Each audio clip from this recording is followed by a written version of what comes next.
Malam itu sekitar jam 11 malam saat aku tiba di kos baru. Aku disambut seorang pemuda jangkung, anak pemilik kos dengan wajah tidak bersahabat. Aku tahu sepertinya dia kesal, karena aku seharusnya sudah tinggal sore tadi.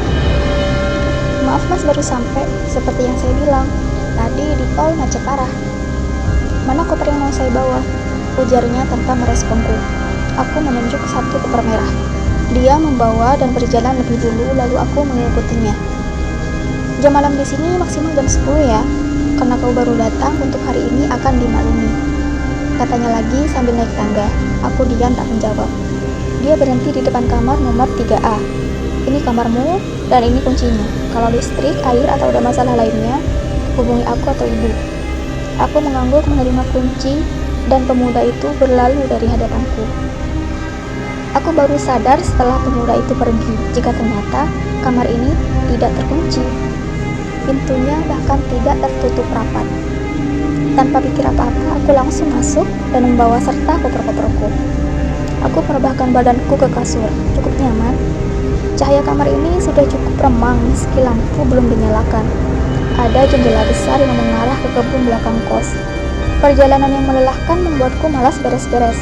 Tapi apa daya, minimal aku harus mandi agar sedikit lebih segar. Aku beranjak duduk, melihat kaca jendela dari kasur. Pantulan diriku terlihat sedikit aneh. Mungkin karena aku tidak menyalakan lampunya. Apa rambutku memang seberantakan itu ya? Aku merapikannya sedikit. Ternyata rambutku juga sudah lumayan panjang. Apa karena lelah sehingga aku terlihat pucat ya?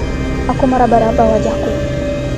Entah karena lelah dan cahaya kamar yang remang, pantulan diriku di jendela itu sedikit membuatku merinding. Entahlah. Aku harus mandi. Bongkar koper masih dengan cahaya remang pantulan lampu dari kebun belakang. Begitu handuk ketemu, aku langsung mencari saklar untuk menyalakan lampu.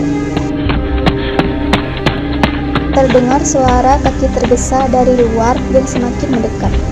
Aku berniat membuka pintu untuk melihat apa yang terjadi. Mbak! Sontak aku kaget karena baru saja menyentuh gagang pintu, pintunya duluan dibuka dari luar. Hampir saja aku memukul wajah ibu kos yang diikuti pemuda tadi di belakangnya. Kenapa ya bu? Saya kaget, ujarku. Mbak, maaf, kamarnya salah. Anak saya kadang memang ceroboh. Kamarnya bukan yang ini, tapi yang 3B. Oh iya, nggak apa-apa. Apa kamar ini ada penghuninya? Boleh saya mandi sebentar? Pemilik kos menggeleng. Saya bantu bawain semua barang-barangnya. Masalahnya, kamar ini belum dipasang jendela, mbak, ujar ibu kos sambil membawa koperku keluar. Aku bergeming, mencoba mencerna dan kembali melihat jendela besar tanpa kaca. Lalu pantulan siapa yang aku lihat tadi? Aku sepertinya harus pindah.